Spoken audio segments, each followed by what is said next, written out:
It's time for a change. This way of running the nation is not working for us. A fair assessment of the mood of the country, I would say. But which country?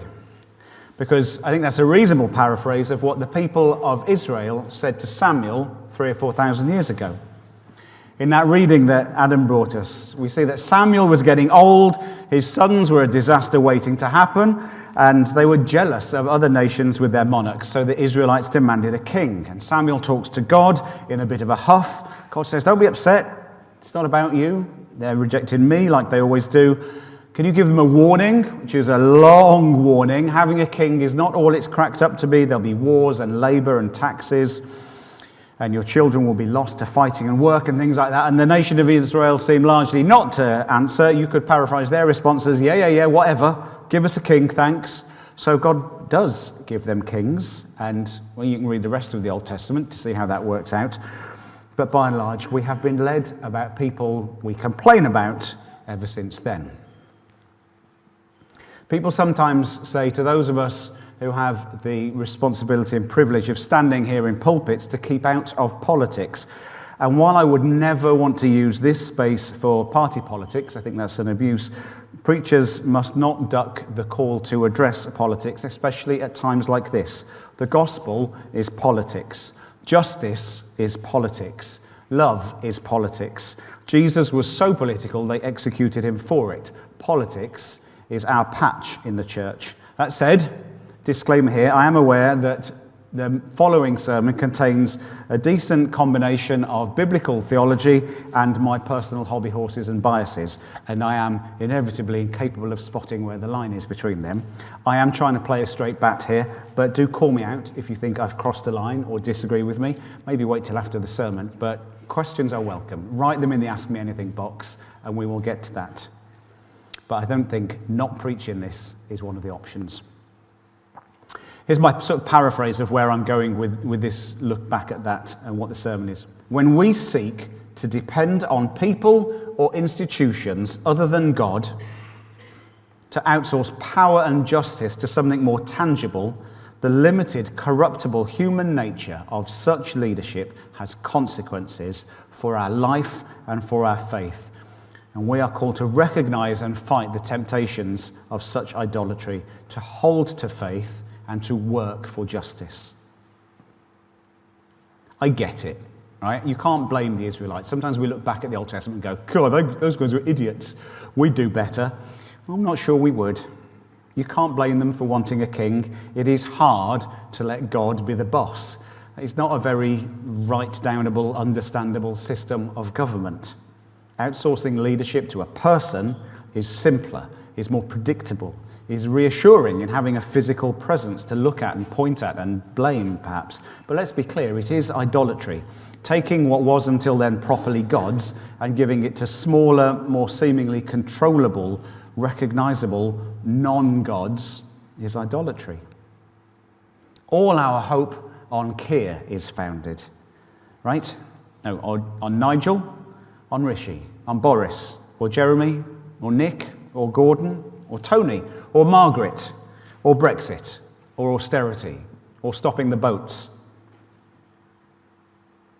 As long as we vote for these people, or these policies, or stop this problem, surely everything will be fine.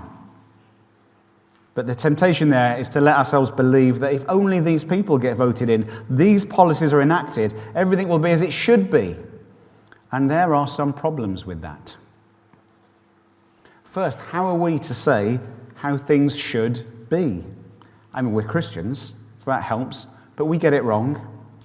We're as susceptible as anyone else to being swayed by people who want to tell us how things should be and how they aren't how they should be. I'm aware of the irony that my job is to stand here and tell you how things should be and aren't how they shouldn't be, and so on. But be careful. We have given power to set that agenda to people who are not God. There is great danger in allowing people to tell us to worry about things to which they can then offer us solutions. Too often we are sold problems and issues to be fixed that are not problems, often to distract us from the issues that are problems and aren't being fixed. Get your bias radar on now. But the focus on immigration and migrants, for instance, I cannot imagine actually comes from the problems that they cause, because they cause very few. You look at the data, by and large, migrants come over here doing our jobs well, especially the ones that we don't seem to want to do, such as low-paid agricultural work and care home work, contributing vastly more to the economy than they cost, raising children who love this country and are pleased that they were given a break, and then looking after our old and our sick for us. I don't know what's not to love about migrants. Economically speaking, more migration is the better thing we could possibly do with an aging population. I can't quite fathom our discomfort, and it worries me. Are we uncomfortable seeing people on small boats because of guilt or shame that we're not helping? Or is it that we still fall victim to our innate capacity to other people, to make less than human people who are not us, people who are different? Surely we would want somewhere to go if we suddenly faced drought or famine or war. We should be asking how many desperate people we can take. What is our fair share? I don't know what our fair share is. It's reasonable to set a limit, I agree, but our fair share is not none. We should be dealing with people's applications swiftly, humanely, and I'd say, as a Christian country, generously. I'd love to be proud of our country, and I am when I go abroad in all sorts of ways, but it would be great to be known internationally for our hospitality and grace and pursuit of justice. The culture wars are going on at the minute, this fight against wokeism, which seems also to be used to give us people to other and blame and judge.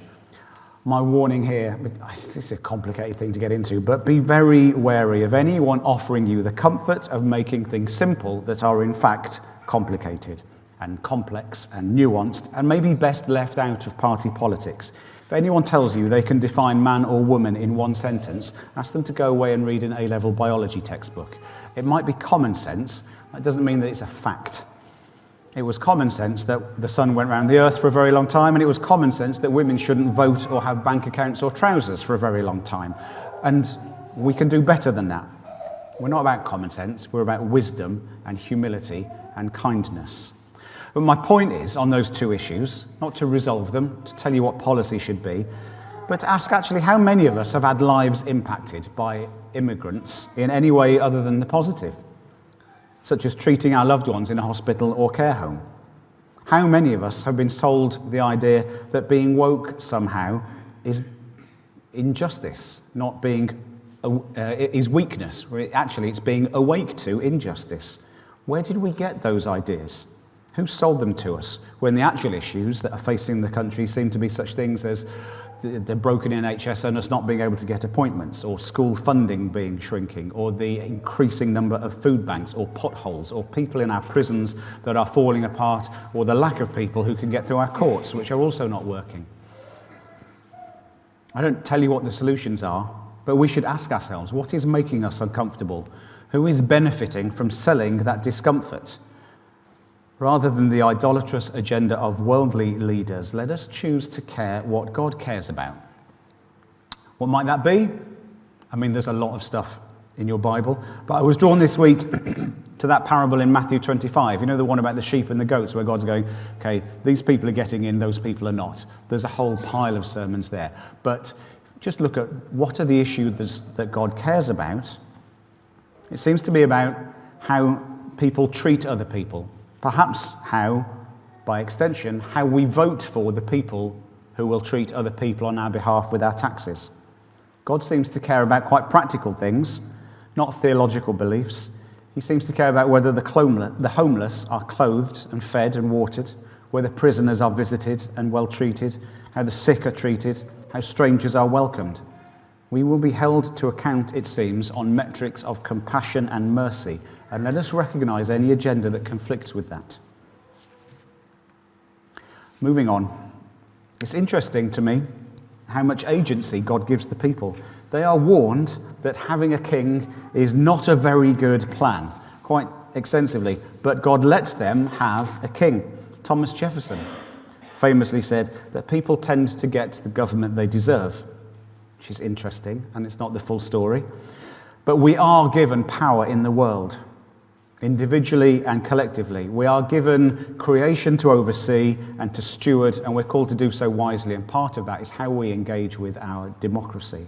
As a Christian, apathy is not an option. Saying I'm not interested in politics is saying you aren't interested in justice and mercy and fairness, because caring about such things means caring about the people who make choices about school funding and nurses' pay and caring for the elderly and sick and the potholes and the prisons and so on, in what wars we get involved in how we treat immigrants. It is caring whether we are, as a country, sheep or goats.